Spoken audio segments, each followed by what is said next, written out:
Appear होने में able नहीं था, जब भी हम वर्चुअल कोर्स के तरफ काम करते थे।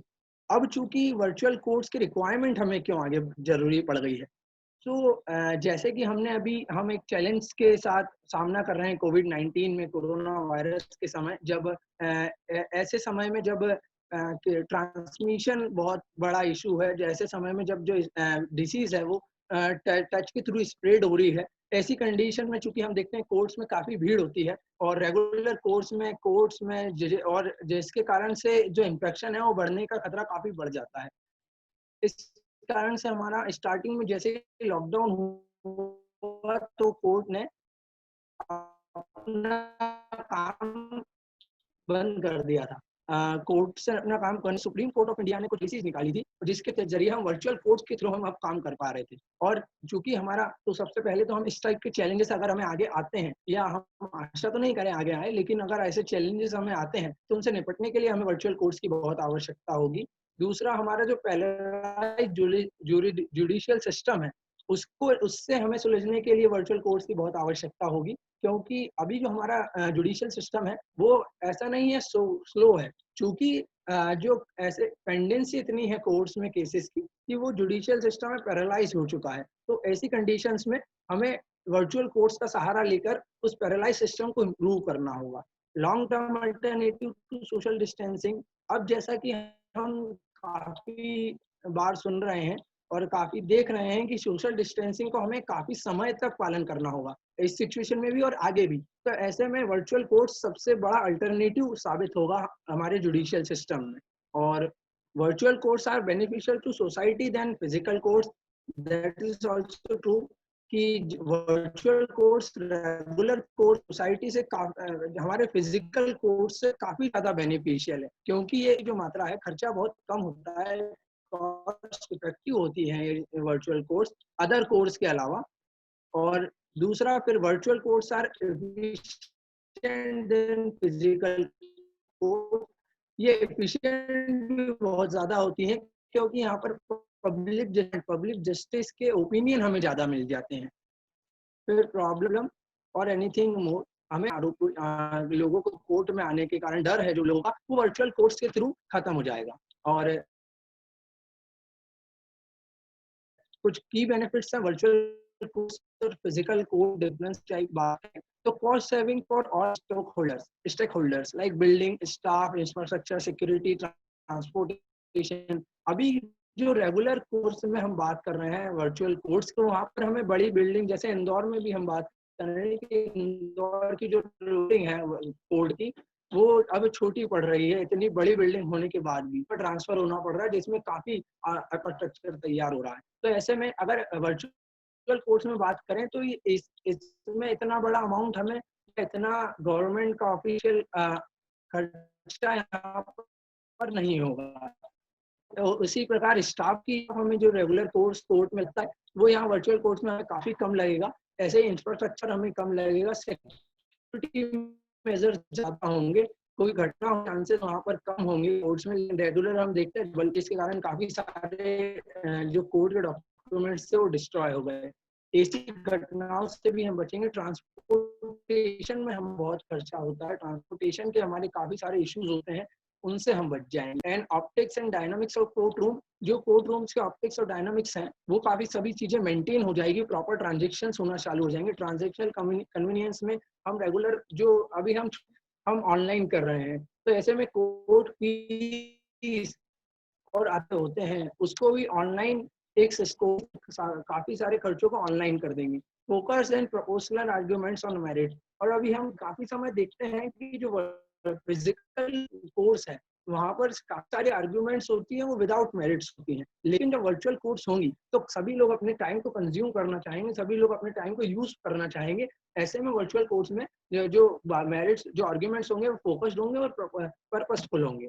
अब और कुछ की बेनिफिट्स की बात करें, तो जो बैकलॉग ऑफ हमने पहले भी बात करी कि पेंडिंग केसेस का रहे इंडिया में, और चूंकि 2 महीने चूंकि का रेगुलर कोर्स अभी बंद रहा, तो ऐसी कंडीशंस में भी पेंडिंग केसेस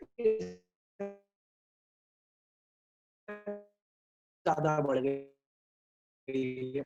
जिसे कवर करने में हमें अप्रॉक्स 9 to 10 मंथ से भी ज़्यादा का समय लग सकता है। ऐसे में जो वर्चुअल कोड्स है वो वहाँ पर यूज़ किया जा सकेगा। रिड्यूस ऑफ नंबर ऑफ अनस्क्रप्स, कई अदर एक्टिविटीज़ जो एक्टिविटीज़ हैं जिसे हम जो करप्शंस होते हैं, काफ़ी अदर एक्टिविटीज़ होती हैं, व्हाइट कॉलर क्राइम्स होते हैं, उन्हें हम रिड्यूस कर पाएँगे with the virtual courts. Easy access to justice, better the mean judicial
Sorry for interruption. Actually, there are some network issues.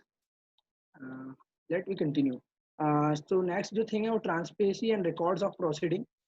जो अभी हम देखते हैं कि जो proceedings हैं वो limited होती हैं, limited access होता है उसका. लेकिन जैसे ही हम वर्चुअल कोर्ट्स की बात करेंगे तो हमें जो प्रोसीडिंग्स है उसमें ट्रांसपेरेंसी होगी और सभी के लिए एक्सेस इजीली हो जाएगी. Efficient use of main power resources, जो हमारी मेन पावर है, जो हमारे जुडिशियल फ्रेमवर्क में काम करती है, उसके लिए एक एफिशिएंट यूज हम उसका ले पाएंगे. एनवायरमेंटल इश्यूज जो होते हैं हमें काफी, जो जैसे जो पेपर है हमारा जो काफी यूज होता है रेगुलर फिजिकल कोर्स में, कम होके हम वर्चुअल कोर्स हैं, जो ईमेल्स हैं, ईमेल्स के थ्रू जो इलेक्ट्रॉनिक डॉक्यूमेंट्स है उसका यूज बढ़ जाएगा, जिससे हमें जो पेपर है उसका भी यूजफुल होना चालू हो जाएगा. Stress factor of better lifestyle. देखते हैं हम कोड का जो माहौल होता है, कोड का जो एटमोसफियर होता है वो काफी स्ट्रेसफुल होता है. लेकिन जब हम वर्चुअल कोर्स में काम करेंगे, वर्चुअल कोर्स की तरफ काम करेंगे, तो एक वो जो स्ट्रेस है वो कम होगा और एक बेटर लाइफ़स्टाइल की तरफ हम आगे बढ़ जाएँगे। अब जो अदर कंट्रीज़ में अगर हम बात करें, क्योंकि इंडिया भी है काफ़ी समय से वर्चुअल कोर्स की ओर काम करना चाह रहा है, लेकिन काफ़ी सारे इश्यूज़ हमें आ रहे हैं। लेकिन जैसे दूसरी कंट्रीज़ की अगर हम बात करें, तो काफ़ी समय से वर्चुअल कोर्स की ओर काम कर रही है। जैसे कि हम दूसरी कंट्रीज़ में, जैसे हम काफ़ी सारी कंट्रीज़ है जो 15 से 20 साल उन्हें हो चुके हैं, जो वर्चुअल कोर्स की तरफ काम कर रही हैं। जो सिंगापुर सुप्रीम कोर्ट है, उसे द टेक्नोलॉजी कोर्ट के नाम से भी जाना जाता है। वहाँ जो रेगुलर कोर्स में सारा वर्क होता है, जो वो इमेज मल्टीमीडिया वीडियो कॉन्फ्रेंसिंग के थ्रू होता है, वहाँ पर एक एलएसएसपी सिस्टम है, computer based CBRT ABS system, जिसके ऊपर टोटल जो सिंगापुर सुप्रीम कोर्ट का काम है, वो ऑनलाइन थ्रू वर्चुअल कोर्स ही होता है। और वैसे ही हम कनाडा की बात करें, तो कनाडा की जो कोर्ट है, वो वहाँ पर जो काफ़ी समय से अप्रोक्स 20 ईयर्स से वहाँ पर रेगुलर जो वर्क हो रहा है, वहाँ पर वो वर्चुअल कोर्स की तरह ही हो रहा है। वहाँ पर फिजिकल कोर्स को काफ़ी टाइम से वहाँ बंद है, सिर्फ वर्चुअल कोर्स पर वर्चुअल कॉन्फ्रेंसिंग के थ्रू ही सारे मैटर्स डील करे जा रहे हैं। अगर हम इंडिया के पर्सपेक्टिव में बात करें, तो इंडिया के पर्सपेक्टिव में हमें कोई भी अगर वर्चुअल कोर्स की भी हम बात करते हैं, तो उसके पीछे लीगल कुछ कारण होना चाहिए, लीगल उसके पीछे लॉज़ होना चाहिए। तो हम इंडिया का जो आईटी एक्ट है, इंफॉर्मेशन टेक्नोलॉजी एक्ट, जो साइबर क्राइम से डील करता है हमारे यहाँ, उसका जो सेक्शन 2T है, सेक्शन 2 सब क्लॉज़ टी जो है, वो video conference generate electronic records, वो जो इलेक्ट्रॉनिक रिकॉर्ड्स है, उसकी डेफिनेशंस बताता है। इलेक्ट्रॉनिक वीडियो के थ्रू इलेक्ट्रॉनिक रिकॉर्ड को पेश करने के लिए परमिशन हमें ग्रांट करता है। ऐसे ही जो सेक्शन 4 है, वो इलेक्ट्रॉनिक डॉक्यूमेंट्स को फिजिकल डॉक्यूमेंट्स के इक्विवेलेंट करता है, कि इलेक्ट्रॉनिक डॉक्यूमेंट्स और फिजिकल डॉक्यूमेंट्स में कोई फ़र्क नहीं होता। ऐसे ही जो सेक्शन 7 है, वो इलेक्ट्रॉनिक रिकॉर्ड को एडमिसिबल करता है हमारे रेगुलर कोर्स में। विद द सेक्शन 7 हम जो इलेक्ट्रॉनिक रिकॉर्ड है, उसे एज़ अ फिजिकल रिकॉर्ड भी कोर्ट में पेश कर सकते हैं। वैसे ही लीगलिटी ऑफ वीडियो कॉन्फ्रेंसिंग की अगर हम बात करें, तो काफ़ी सारे केसेस ऐसे हैं यहाँ पर, जहाँ पर वीडियो कॉन्फ्रेंसिंग की बात कही गई है, जहाँ पर कोर्ट ने काफ़ी सारे जजमेंट में कहा है कि हम चूंकि वर्चुअल कोर्ट्स की तरफ आगे बढ़े। जैसे इसमें सबसे इम्पोर्टेंट एक जजमेंट है सुप्रीम कोर्ट का, क्योंकि state of Maharashtra versus Prafulla Desai 2003 में हमारे सुप्रीम कोर्ट ने कह दिया था कि हमें वर्चुअल कोर्ट्स की ओर आगे बढ़ना होगा। जो प्रोसीजर है रिकॉर्डिंग का, जो एविडेंस कोर्ट में हो रहे हैं, प्रोसीजर जो स्टेब्लिश है कोर्ट में, उसके तरफ वो दोनों पार्टीज की प्रेजेंस में उसको रिकॉर्ड किया जाए एज अ एविडेंस। ऐसे ही दिल्ली हाई कोर्ट ने टुकैनी एलिकुनस वर्सेस सीबीआई 2005 के एक जजमेंट में कहा था कि चूंकि टेक्नोलॉजी जैसे जैसे बढ़ रही है, वैसे वैसे हमें भी जो सोसाइटी में प्रोग्रेस के साथ साथ टेक्नोलॉजी को जुडिशियल सिस्टम में भी लाना होगा, और टेक्नोलॉजी के with the use of technology हमें जुडिशियल सिस्टम में भी कुछ चेंज करना होंगे। ऐसे कई सारे जो जजमेंट हैं, जैसे कलकत्ता हाई कोर्ट का अमिताभ बागची वर्सेस टीना बागची 2005 में है, वहाँ पर इलेक्ट्रॉनिक वीडियो कॉन्फ्रेंस को कोर्ट ने कहा था कि वो काफ़ी सस्ता है, चीपर है विद द अदर कोर्ट्स के जो है, और उसमें जो जस्टिस है वो भी काफ़ी जल्दी मिल जाता है। ऐसे कई सारे जजमेंट सुप्रीम कोर्ट के द्वारा भी कहा गया है, कई बार कई हाई कोर्ट्स के द्वारा कहा गया है कि हमें वर्चुअल कोर्ट्स वीडियो कॉन्फ्रेंसिंग की तरफ आगे बढ़ना होगा। ऐसे ही एक आंध्र प्रदेश हाईकोर्ट का Munurru Souba versus Mohammed Rao and others का जजमेंट है, जिसमें गाइडलाइंस दी गई थी वीडियो कॉन्फ्रेंसिंग के लिए, कि अगर हम किसी विटनेस को कोर्ट में पेश करते हैं विद द वीडियो कॉन्फ्रेंसिंग, अगर कोर्ट में गवाही हम देना चाहते हैं, तो उसके लिए क्या क्या गाइडलाइंस होना चाहिए, ये इस जजमेंट में दी गई थी। ऐसे ही पंजाब एंड हरियाणा हाईकोर्ट का एक जजमेंट है, Abhijit Singh versus state of Punjab का 2019 का लेटेस्ट है, जिसके अंदर 161 जो एक्चुअली 161 सीआरपीसी के जो बयान होते हैं, वो बयान होते हैं जब हमारे साथ कोई घटना होती है और हम उसकी रिपोर्ट पुलिस के पास लिखाने जाते हैं, तो पुलिस उस समय रिपोर्ट लिखती है और उसके बाद हमारे एक बार बयान लेती है। तो वो जो बयान होते हैं वो अंडर सेक्शन 161 सीआरपीसी के अंदर होते हैं। तो 161 के जो बयान है उसके लिए कोर्ट ने गाइडलाइंस इशू करी थी कि वो हम ऑडियो वीडियो और इलेक्ट्रॉनिक मीन्स के थ्रू ले सकते हैं। कई बार ऐसा देखा गया है हमने, जहाँ पर जो व्यक्ति होता है वो स्टेज पर होता है, मरने की स्टेज पर होता है, ऐसी कंडीशन में वीडियोस बना लिए जाते हैं, उसके जो आखिरी समय वो कहता है और उसको उस समय उसके बयान के रूप में ले लिया जाता है। वो इसी केस के बाद ऐसी केसेस में उन सब चीज़ों का हवाला दिया है। ऐसे ही मद्रास हाईकोर्ट का एक V K Sasikala versus chief enforcement officer का 2018 का जजमेंट है, जिसमें कहा गया था कि हमें जो चार्जेस है, उन्हें भी वीडियो कॉन्फ्रेंसिंग के थ्रू फ्रेम करने के अलाउ करना होगा। और एक्यूज की अंडरटेकिंग है उसे भी हम पिटीशन पर वीडियो कॉन्फ्रेंसिंग के थ्रू ही ले सकते हैं। अब हम नेचर की बात करें तो जो भी एविडेंस होते हैं कोर्ट में, जब हम कुछ एविडेंस पेश करते हैं with the through of video conferencing और with the through of physical court, in the course of physical court, तो हमें कुछ चीजें हैं जिनका ध्यान, जो हमें कुछ पता होना चाहिए कि किस तरह के नेचर के एविडेंस होते हैं। तो जो एविडेंस होता है वो या तो डॉक्यूमेंट्री होता है, जब हम पेपर, कोई डॉक्यूमेंट रिलेटेड पेपर हम कोर्ट में सबमिट करते हैं। दूसरा एविडेंस होता है हमारा ओरल एविडेंस, जब हम कोर्ट में गवाही देते हैं ओरली, जब हम कोर्ट को कुछ साक्ष्य, कुछ फैक्ट कोर्ट के हैं जो हम बताते हैं। उसके बाद होता है वीडियो रिकॉर्डिंग एज एविडेंस और video conferencing as a medium. जब कुछ जो वीडियोस रिकॉर्डिंग की, जैसे हमने लास्ट जजमेंट में बात करी कि कुछ जहां पर हम वीडियो कॉन्फ्रेंसिंग के थ्रू वीडियो रिकॉर्डिंग जो है कोर्ट में पेश करते हैं एज एविडेंस, तो ऐसे कुछ जगहों पर वीडियो कॉन्फ्रेंसिंग को एज एविडेंस माना जाता है, लिया जाता है, उसे भी एक as a nature of evidence माना जाता है। और उसी प्रकार वीडियो कॉन्फ्रेंसिंग के थ्रू जब हम किसी कॉन्फ्रेंस के थ्रू गवाही कोर्ट में देते हैं, उसे भी वीडियो एविडेंस के रूप में लिया जाता है। वर्चुअल कोर्ट यूजिंग मीडियम, कई बार जो कोर्ट की रेगुलर एक्टिविटीज हैं, जब हमें अदर जो एक्टिविटी डॉक्यूमेंट सबमिट करने की, हमें कुछ डॉक्यूमेंट कुछ जवाब देने की, कोर्ट के अंदर आंसर करने की जो एक्टिविटीज हैं, उसको जब हम एविडेंस में लेते हैं तो वहां पर भी इसे यूज किया जाता है। और statement of witness as oral evidence, जब दूसरे किसी विटनेस का हमें स्टेटमेंट लेना हो, उसकी गवाही कोर्ट में लेना हो और उसे हम जब एविडेंस के रूप में लें, तो उसे as oral evidence, nature of evidence video conferencing में लिया जाता है। Basic nature of statement of witness does not change. और इसमें ये कहा जाता है कि जो बेसिक नेचर है स्टेटमेंट का, जो मूल व्यक्ति कहना चाहता है या जो व्यक्ति बताना चाहता है कोर्ट को, वो वीडियो कॉन्फ्रेंसिंग के थ्रू चेंज नहीं होता, क्योंकि वो रेगुलर कोर्स में भी वही बात कहेगा। अब हम देखें कि कोड जो डायनामिक है, वहाँ पर हमें जो प्रीक्विजिटाइज के बारे में बात करें हम, कि क्या चीज़ें ज़रूरी होना ज़रूरी है कोर्ट रूम में, अगर हम बात करें जब वर्चुअल कॉन्फ्रेंसिंग की, तो सबसे पहले प्रेजेंस ऑफ स्टेक होल्डर्स में सभी लोग आ जाते हैं, जैसे जजेस, कोर्ट का स्टाफ, ऑल पार्टीज और देयर काउंसिल्स, और जो लोग अदर आवश्यकता रहती है कोर्ट्स के लिए, वो सब की प्रेजेंस होना ज़रूरी है।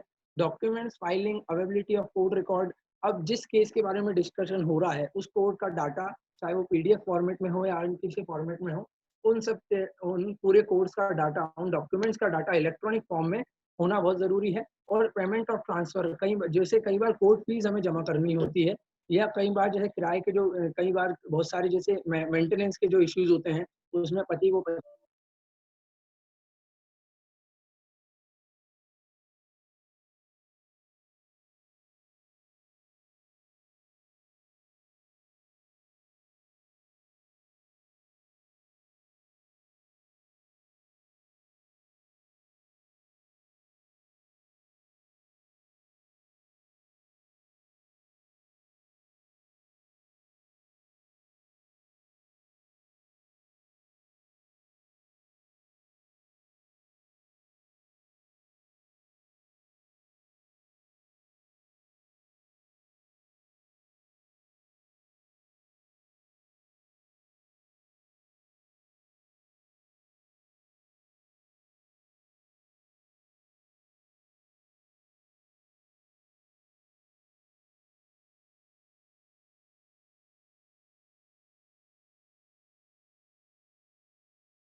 sorry for interruption. There is lots of network issues.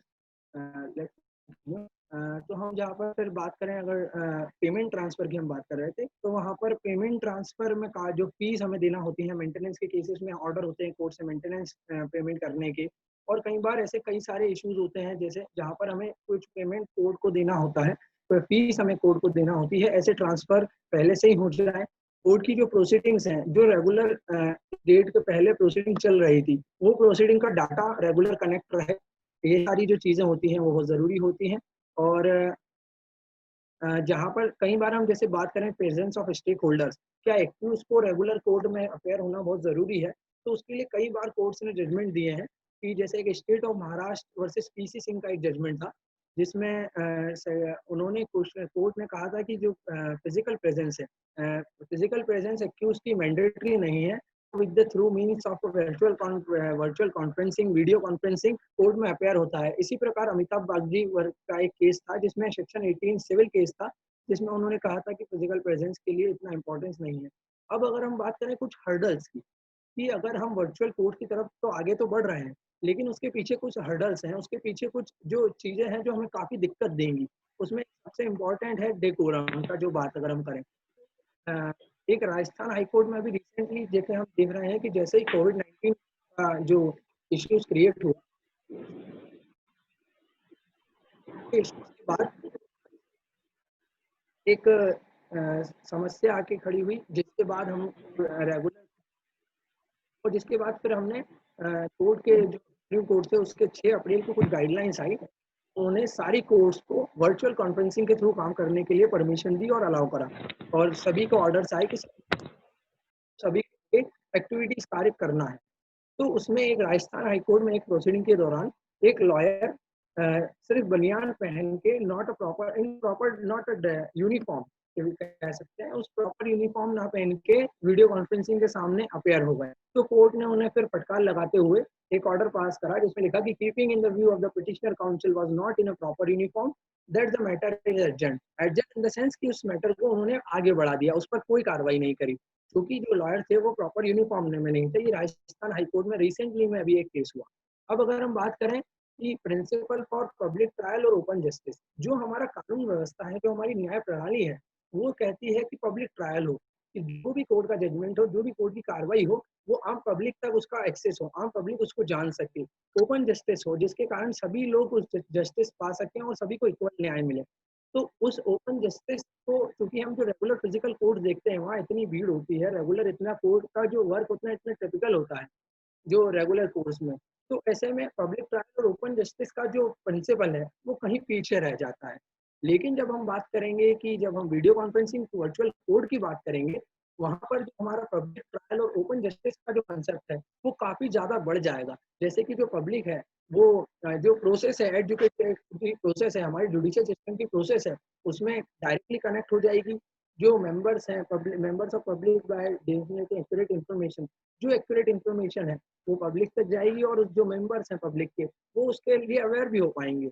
और जो मेन जो चीज़ है कि जो लोगों में न्याय प्रणाली को लेकर विश्वास है, वो इस ओपन जस्टिस और पब्लिक ट्रायल से ही बढ़ेगा, जो वर्चुअल कॉन्फ्रेंसिंग में जिसकी जो होना बहुत ज़्यादा काफ़ी मात्रा में है। और रिकॉर्डिंग ऑफ अगर हम वर्चुअल कोर्ट की तरफ आगे बढ़ेंगे, तो जो प्रोसीडिंग्स हैं रेगुलर कोर्ट में जो हो रहा है, जैसे हम देखते हैं फॉरेन कंट्रीज, जैसे कि हमने कुलभूषण जाधव का केस देखा जो अभी इंटरनेशनल कोर्ट में हुआ, जो कोर्ट वहाँ पर चल रहा था उसी की स्ट्रीमिंग हमें ऑनलाइन मिली। हमने पूरी जो वहाँ पर कोर्ट में जो प्रोसेस चली उसे हमने ऑनलाइन देखा, तो जिस कारण से हमारा विश्वास उस कोर्ट की तरफ और आगे बढ़ा। इसी प्रकार अगर हम रेगुलर कोर्ट्स में इंडिया में अगर हम वीडियो कॉन्फ्रेंसिंग की तरफ आगे बढ़ेंगे, तो जो प्रोसीडिंग्स है उनकी रिकॉर्डिंग्स होगी, जिस कारण से जो रेगुलर कोर्ट की जो प्रैक्टिस में जो वर्क हो रहा है वो आम जनता तक जाएगा। इसी प्रकार जो जजेस हैं उनकी रिस्पॉन्सिबिलिटी बढ़ जाएगी। कई बार ट्रांसपेरेंसी हमारे जो जुडिशियल सिस्टम में वो आ जाएगी। कई बार ऐसी हमने घटनाएं सुनी है कि भ्रष्टाचार जुडिशियल सिस्टम में बढ़ रहा है, और ऐसी जो चीज़ें हैं वो कम हो जाएंगी और ट्रांसपेरेंसी है वो बढ़ जाएगी। आम जनता भी देख पाएगी कि क्या कोर्ट के फैक्ट थे, क्या क्या चीज़ें थी और क्या उसके बाद जजमेंट आया। फिर procedure can be device to allow public justice to the recording upon the request of court. और हम जब कोर्ट की रिकॉर्डिंग्स जो हो जाएंगी मैटर की, तो उसे एक प्रोसीजर के थ्रू कुछ मैटर्स में, कुछ इंपॉर्टेंट मैटर्स में पब्लिक तक उसका एक्सेस अलाउ कर देंगे, जिस कारण से पब्लिक भी सब चीज़ों को, कोर्ट की प्रोसीडिंग्स को जान पाएंगी। Working of virtual court payment mechanism, अब हम अगर वर्चुअल कोर्ट की तरफ कंसेप्ट में हम इंडिया में बात करें तो हमें एक पेमेंट मैकेनिज्म बनाना होगा, जिसके के थ्रू जो कई सारे जो पेमेंट्स हैं, कई सारी जो फीस हैं, स्टाम्प ड्यूटीज हैं, उसे हम ऑनलाइन जो with the through of internet, with the through of e commerce हम उसे एक्सचेंज कर सकें, जिसमें फीस का पेमेंट, कोर्ट फीस का पेमेंट, स्टाम्प ड्यूटी का पेमेंट, और जैसे कई सारे मोड्स हैं, जैसे अभी भी हमारे यहाँ ट्रेजरी जो होती है, हमारा जितनी फीस कोर्ट फीस हम जो पे करते हैं कोर्ट को, ट्रेजरी जो होती है उसमें जमा होता है। हमें कई सारे ऑनलाइन ऐसे प्लेटफॉर्म है, ई कोर्ट्स एक सर्विस हमारे यहाँ मध्य प्रदेश में चलती है, कहीं और स्टेट्स में भी चलती है, जिसके थ्रू आप ऑनलाइन पेमेंट फीस का कर सकते हैं। और इंटर से पेमेंट बिटवीन पार्टीज, जैसे कई बार कोर्ट ऑर्डर करती है कि एक पार्टी को दूसरी पार्टी को पेमेंट देना होता है, तो वो जो पेमेंट है वो ऑनलाइन जमा करके उसकी रिसिप्ट अगर कोर्ट में सबमिट कर दी जाए तो वो वैसे हमें मैकेनिज्म को आगे बुलाना होगा। दूसरा, एग्जीक्यूशन ऑफ डिग्री। कई बार जैसे हम देखते हैं कि डिग्री कोर्ट के द्वारा पास कर दी जाती है, जिसके अंदर जो व्यक्ति होता है उसे ये पेमेंट करना होता है, कोर्ट को जमा करना होता है और सामने वाले व्यक्ति को भी जमा करना होता है। तो वो जो डिग्री का एग्जीक्यूशन है, वो जो पेमेंट का जो ऑर्डर है कोर्ट का, उसे एग्जीक्यूट करने के लिए भी हम जो वर्चुअल कोर्ट के थ्रू पेमेंट, एक पेमेंट मैकेनिज्म कर सकते हैं। अब प्रोसीडिंग थ्रू वीडियो कॉन्फ्रेंसिंग, तो रेगुलर कोर्ट्स हम जब बात करते हैं तो उसमें हम देखें कि अगर हमें प्रोसीडिंग जो चल रही है तो उसके लिए हमें क्या क्या चीज़ें बहुत आवश्यक होंगी, चाहे वो जज हो, कोई ऑनरेबल जजेस हो, चाहे वो ऑनरेबल लॉयर्स, कोई लॉयर्स हो, या जो और व्यक्ति विटनेसेस जो अपने व्यक्ति वीडियो कॉन्फ्रेंसिंग के थ्रू यहाँ पर हम जो कोर्ट में कार्रवाई में अपेयर होगा, उसके पास क्या क्या चीज़ें होना बहुत ज़रूरी है। उसमें सबसे पहले अगर हम बात करें तो उसे उसके पास डेस्कटॉप या लैपटॉप या कोई मोबाइल स्टेबल जो उसके पास जिसके पास हाई इंटरनेट कनेक्टिविटी हो, वो होना बहुत ज़रूरी है। वेबकैम, स्पीकर और माइक्रोफोन जो उसे वर्चुअल वीडियो कॉन्फ्रेंसिंग में कनेक्ट कर पाए, ऐसे माइक्रोफोन होना ज़रूरी है, ऐसे स्पीकर होना ज़रूरी है। अवेलेबिलिटी ऑफ डेजिग्नेटेड सॉफ्टवेयर, एक प्रॉपर सॉफ्टवेयर बनाना हमें बहुत ज़रूरी होगा, क्योंकि हम देख रहे हैं कि जैसे अभी हम जूम पे हम ये कॉन्फ्रेंसिंग कर रहे हैं, ऐसे गूगल मीट, ऐसे कई सारे ऑप्शन हैं हमारे पास जिस पर हम कॉन्फ्रेंसिंग कर सकते हैं। लेकिन ये जो सॉफ्टवेयर है, इन सबका एक्सेस जो होता है वो फॉरेन कंट्रीज के पास भी होता है, तो हमारे यहाँ जो वर्क हो रहा है उसे एक्सेस फॉरेन कंट्रीज भी कर पाती हैं, जैसा कि हम देख रहे हैं जूम के ऊपर अभी काफ़ी सारे केसेस आ रहे हैं। ऐसे हमारे कई बार साइबर क्राइम जो हमारा रेगुलर बढ़ रहा है, ऐसी सारी जो चीज़ें हैं वो जो बढ़ रही है, उसके लिए हमें प्रॉपर सॉफ्टवेयर इंडिया की तरफ से, इंडियन जुडिशियल सिस्टम को लेकर आना पड़ेगा, जो जिसका एक्सेस इंडिया पर हो, जिसके ऊपर पूरा सिक्योर सिस्टम है। डिवाइस इंश्योरिंग अनडिस्ट्रक्टेड पावर सप्लाई, कई बार जो देखा जाता है पूरा जो सिस्टम है वो पावर सप्लाई पर डिपेंड होगा, तो उसके लिए हमें एक अनइंटरप्ट पावर सप्लाई होना भी बहुत ज़रूरी होगा। कंफर्टेबल सिटिंग अरेंजमेंट, प्राइवेसी, और हमें जब हम वर्चुअल कॉन्फ्रेंसिंग की तरफ आगे बढ़ेंगे तो हमें प्राइवेसी का भी ध्यान रखना पड़ेगा और ऐसा सेटिंग अरेंजमेंट करना होगा कि वो प्राइवेसी को इंश्योर करे। एडिक्वेट लाइटिंग बहुत ज़रूरी है प्रॉपर कनेक्टिविटी के लिए, और prior exchange of documents with the parties. अब जब हम देखते हैं कि जब कोर्ट में मैटर आर्ग्यू हो रहा हो, उस समय जब कई बार जो दो अलग जो पार्टीज होती हैं वो आपत्ति उठाती है कि हमें डॉक्यूमेंट्स नहीं मिले, तो अगर वीडियो कॉन्फ्रेंसिंग के थ्रू अगर हम आर्ग्यूमेंट की बात करें तो उसमें एक ऐसी व्यवस्था, ऐसा एक मैनेजमेंट हो कि जिसमें डॉक्यूमेंट जो है वो पहले ही व्यक्ति को मेल के थ्रू या किसी अन्य इलेक्ट्रॉनिक मीन्स के थ्रू उसे प्रोवाइड करा दिए जाए।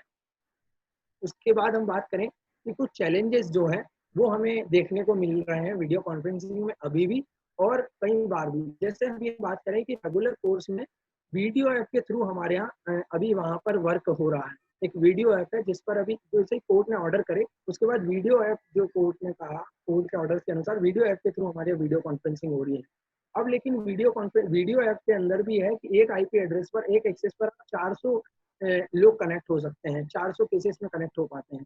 अब एक डिस्ट्रिक्ट में या एक हम जब बात करें उसके एरिया की, तो जो केसेस हैं उनकी मात्रा काफ़ी ज़्यादा है। विद द कोर्स ऑफ 400, अगर 400 की मध्य में बात करें तो अभी तो जैसे हम अर्जेंट मैटर्स लग रहे हैं, तो अभी तो हमें वो 400 केसेस अभी रेगुलर हम कर पा रहे हैं। लेकिन अगर हम आगे बात करें वीडियो कॉन्फ्रेंसिंग की तो 400 केसेस काफ़ी की मात्रा काफ़ी कम होगी, क्योंकि हमारा रेगुलर 4 से 5,000 केसेस से भी ज़्यादा रेगुलर हमारे यहाँ कोर्ट में सुनवाई होती है रेगुलर। तो ऐसे में फिर हम 400 केसेस डिपेंड नहीं हो पाएंगे। जो अभी जो हमें चैलेंज देखने को मिल रहा है, अभी भी रेगुलर हमें वेटिंग टाइम बहुत मिल रहा है, मल्टीपल केसेस हैं जिस कारण से बहुत सारी दिक्कतें आ रही हैं। और अगर कोई व्यक्ति, इसमें हम देख रहे हैं कि अगर कोई व्यक्ति वेटिंग रूम में कनेक्ट हो जाता है तो वो दूसरे कोर्ट में अपेयर नहीं हो पाएगा। तो ऐसी भी हमें व्यवस्था करनी होगी कि अगर कहीं यहाँ पर आप वेटिंग रूम में कनेक्टेड हैं तो आप दूसरी कोर्ट में दूसरे केसेस में अपेयर हो पाए। और third party video conferencing solution, हमें कोई ऐसा देखना ऐसी व्यवस्था देखनी होगी कि जो इससे डायरेक्ट पार्टी को वीडियो कॉन्फ्रेंसिंग हो, ना कि थर्ड पार्टी के थ्रू हो, जिससे हमें हैक होने का खतरा कम हो सके।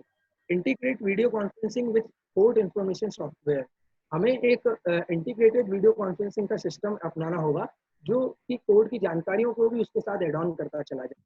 Integrate feature of with the status of advocate, हमें एडवोकेट के स्टेटस के लिए भी एक इंटीग्रेट फीचर उसमें एड ऑन करना होगा। जैसे कि कई बार हम देखते हैं पास ओवर कोर्ट की भाषा में कहा जाए तो उसे कहा जाता है जब आपका कोर्ट केस जज के सामने रखा हो और आप चाहते हैं कि इसकी सुनवाई लंच के बाद हो या कुछ समय बाद हो, तो उसे कहा जाता है कि केस को पास ओवर में रख दिया जाए।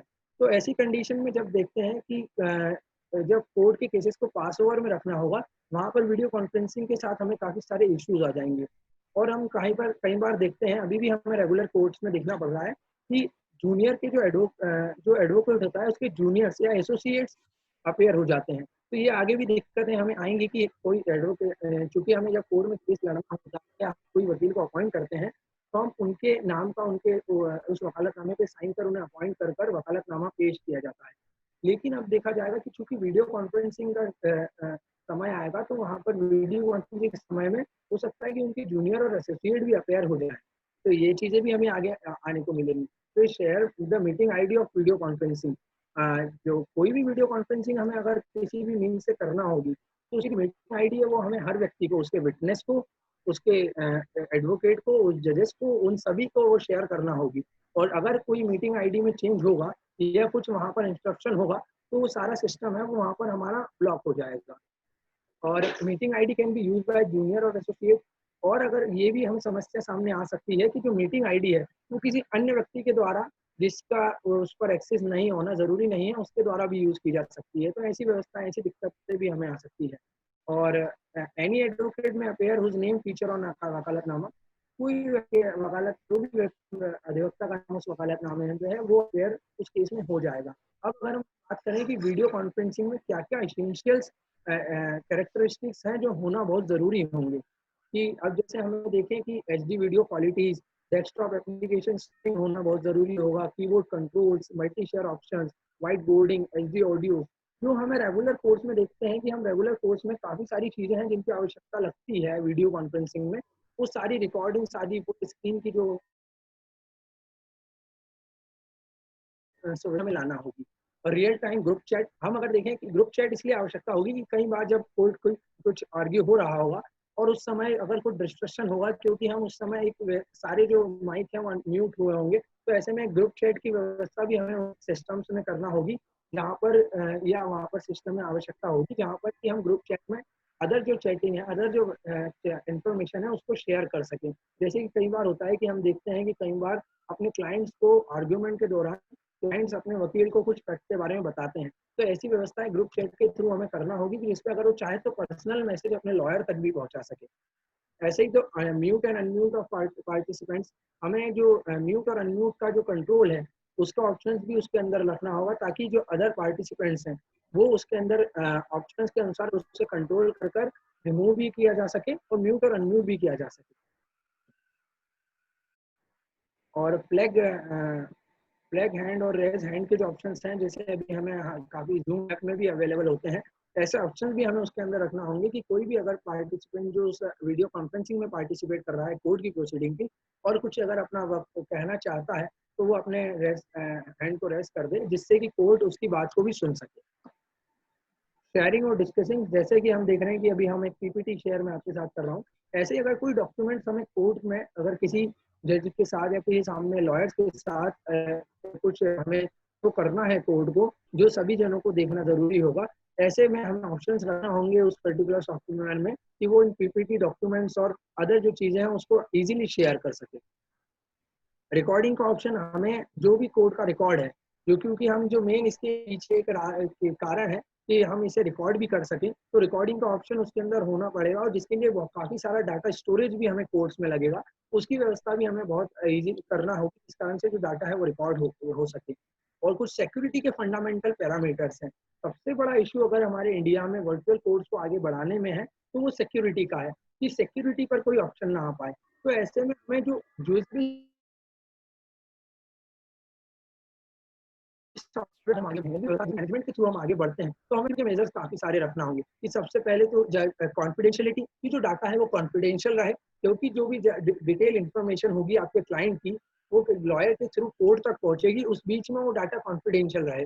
जो भी कोर्ट ऑर्डर करती है, वो ऑर्डर कॉन्फिडेंशियली जो डाटा है उसका कॉन्फिडेंशियलिटी उसमें मेंटेन रहे, अवेलेबिलिटी रहे वहाँ पर। ऐसा ना हो कि जब हमें ज़रूरत पड़े तो वो डाटा अवेलेबल ना हो पाए, कुछ सिक्योरिटी मेजर्स के कारण डाटा अनअवेलेबल हो जाए। ऐसे हमें वहाँ पर ये ऑप्शंस सिक्योरिटी के रखना होंगे कि डाटा अवेलेबल रहे। ऑथेंटिकेशन बहुत ज़्यादा ज़रूरी है, ये बहुत ज़्यादा, क्योंकि हम देखेंगे कि हो सकता है कि धीरे-धीरे इसको लेकर वर्चुअल कोर्स को लेकर भी फ्रॉड आगे बढ़ जाए। तो वहाँ पर ऑथेंटिकेशन साइट्स का, ऑथेंटिकेशन आईडीज़ का, ऑथेंटिकेशन लॉयर्स के आईडीज़ का, ऑथेंटिकेशन जो वहाँ पर कॉन्फ्रेंसिंग के ऑडियो वीडियोज़ का बहुत ज़्यादा ज़रूरी हो जाएगा, क्योंकि उसे हम आगे रेगुलर कोर्स में भी लाएँगे।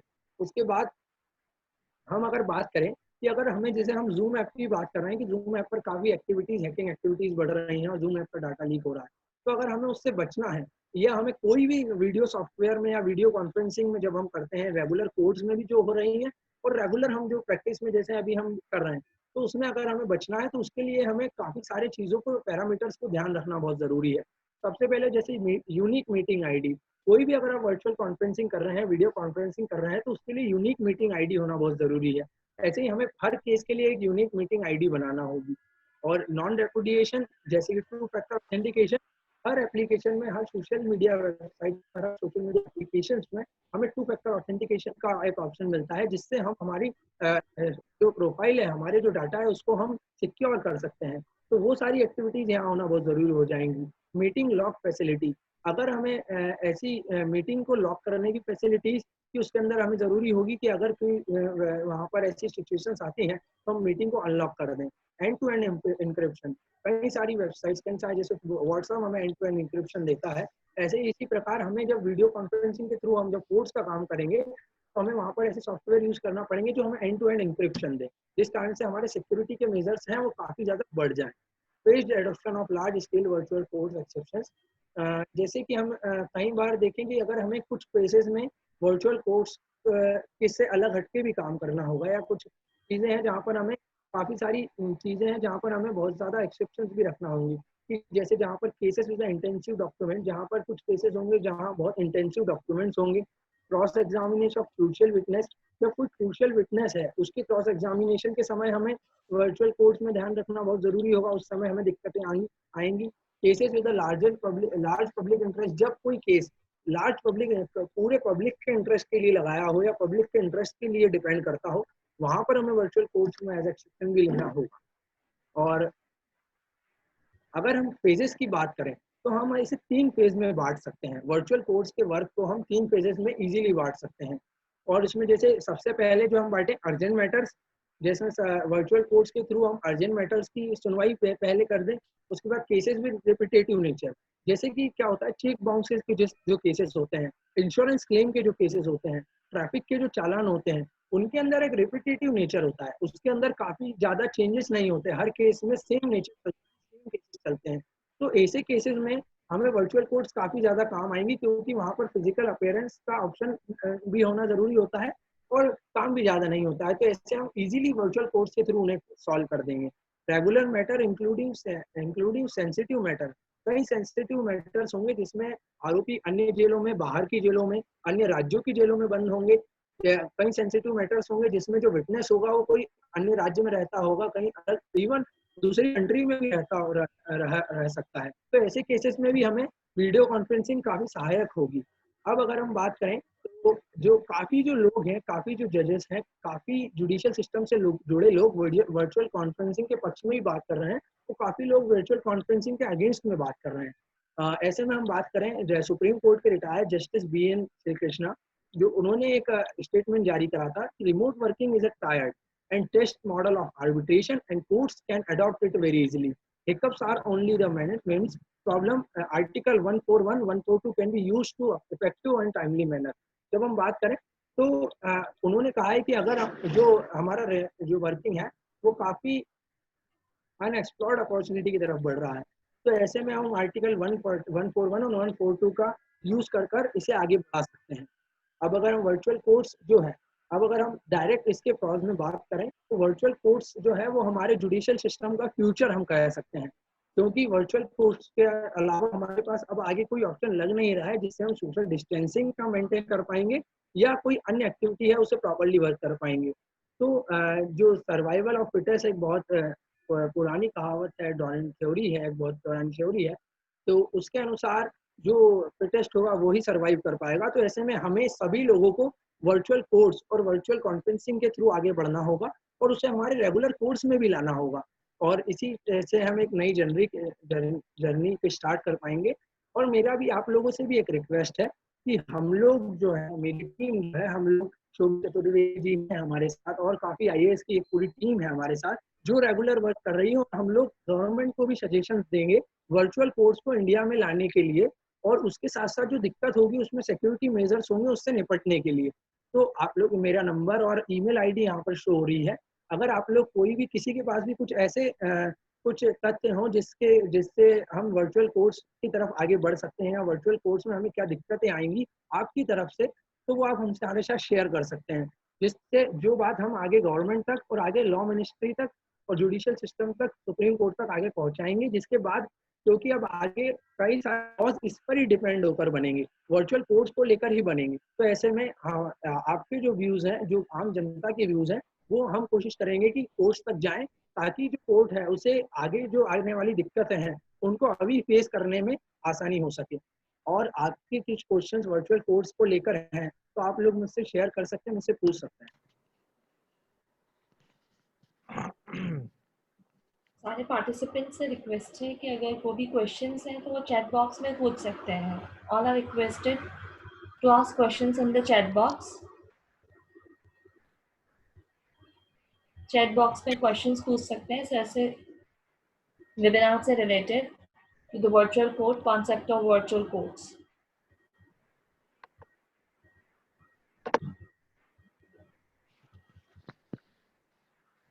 Mr. Arun Pratap Singh There is said one that virtual question.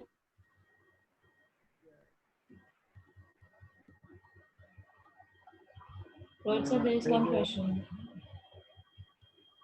Option is urban sector, but the implementing virtual course is a great challenge as their education. Yes, we can say that कि virtual course जो है वो urban sector में एक अच्छा option है, लेकिन rural areas में जो है वो ग्रेट चैलेंज हमें होगा, क्योंकि एजुकेशन जो है, अवेयरनेस काफ़ी कम है। लेकिन जो level virtual course will be great challenge, how will be able to overcome this problem. जो हमारे हम देख रहे हैं अभी काफ़ी सारे ऑप्शंस आ रहे हैं जहाँ पर ये कहा जा रहा है कि वर्चुअल कोर्स में जो काम है वो काफ़ी डिफिकल्ट हो जाएगा। ऐसा नहीं है, जो ये इसके पीछे काफ़ी भ्रांतियाँ ऐसी पैदा हो चुकी हैं, लेकिन with the another sense virtual course में हमारा काम काफ़ी ईजी हो जाएगा और हम उस काम की तरफ आगे भी बढ़ पाएंगे और इजीली उस काम को बेयर कर पाएंगे, इवन इन रूरल एरियाज और अर्बन एरियाज, क्योंकि वहाँ पर हमें दोनों जगहों पर जब हम रेगुलर कोर्स में उसे यूज़ करेंगे तो हम वहाँ पर काफ़ी चीज़ें आ सकती हैं। सर, अगर पुलिस चाहे तो कन्फेशन लेते वक्त डायरेक्ट कोर्ट में शो कर सकती है क्या? बिकॉज पुलिस कस्टडी में लिया कन्फेशन कोर्ट में वैल्यूएबल नहीं होता है। यस, अगर हम आगे इसके लिए लॉज बनते हैं, क्योंकि 161 के बयान में हम देखें कि जो कन्फेशन के समय अगर बयान दे रहा है कोई व्यक्ति, तो वहाँ पर अगर हम उसकी वीडियो रिकॉर्डिंग कर ले तो उसे कोर्ट में मान्य किया जाता है। तो ऐसी कंडीशंस में अगर डायरेक्ट जज को कनेक्ट कर कर वहाँ पर कन्फेशन ले लिया जाए तो ऐसी कंडीशंस भी हमें काफ़ी ज़्यादा यूजफुल रहेंगी, क्योंकि वहाँ पर जो कहा जाता है कि confession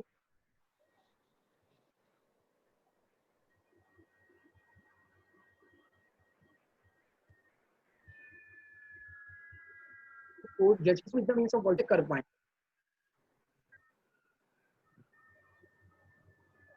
Okay, thank you, sir.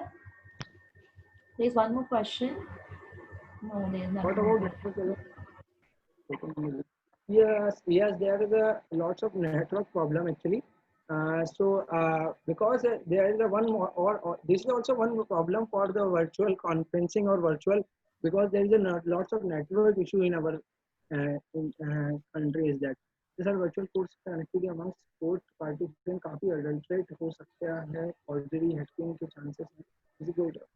Yes, हम कह रहे हैं कि फॉर्जरी हैकिंग के चांसेस हो सकते हैं, क्योंकि यहाँ पर चांसेस इसलिए भी हो सकते हैं क्योंकि कारण ये है कि हम अभी रेगुलर थर्ड पार्टी एप्लीकेशन पर डिपेंड कर रहे हैं। लेकिन अगर हम प्रॉपर सॉफ्टवेयर, सिक्योर सॉफ्टवेयर हमारी कंट्री से एक बनाते हैं जिसमें हमारे जुडिशियल सिस्टम के का ही एक्सेस हो पाए, तो वहाँ पर ये प्रॉब्लम से हम फेस अलग हट सकते हैं। ये प्रॉब्लम हमारे लिए काफ़ी बड़ी नहीं होगी, इजीली हम उसे एक्सेस कर पाएंगे।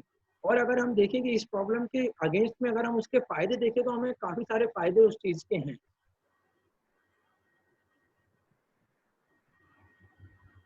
Okay sir, any more questions? कोई और कोई क्वेश्चंस करना चाह रहे हैं? सुबह मैडम, निशा मैडम को अनम्यूट कर दो और निशा मैडम से एक बार डिस्कस करा दो। ओके सर से एक बार कनेक्ट करो। ओके, स्नेहा मैम, निशा मैम को अनम्यूट कर दीजिए। निशा मैम, आप प्लीज आइए और अपना जो भी व्यू है प्लीज शेयर योर व्यू। आप इंटरेक्ट कर सकते हैं रोहित सर के साथ। स्नेहा मैम, अनम्यूट कर दीजिए निशा मैम को।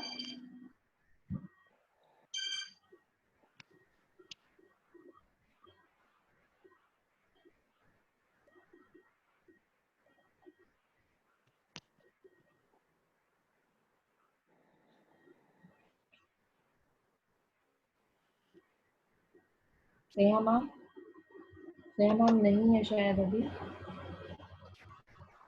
स्नेहा मैम, स्नेहा मैम शायद अवेलेबल नहीं है।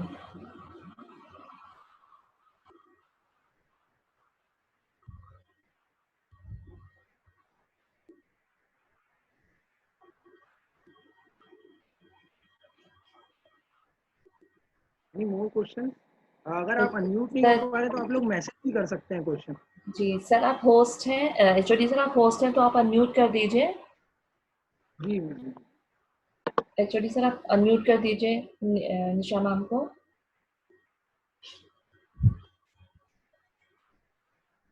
राजी सर, ऑडिबल?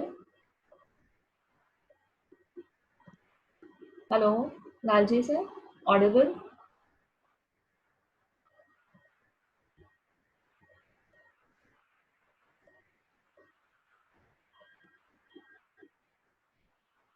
एचओडी सर अभी नहीं है।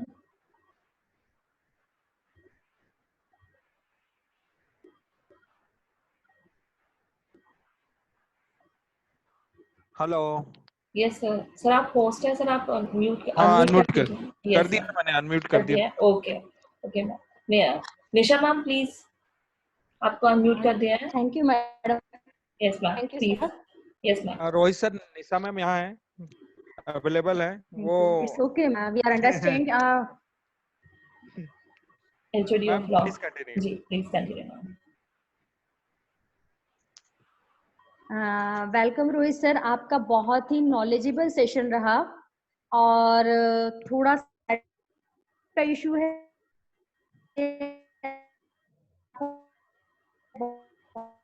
बहुत सारा गेन कर बिकॉज ऑफ इन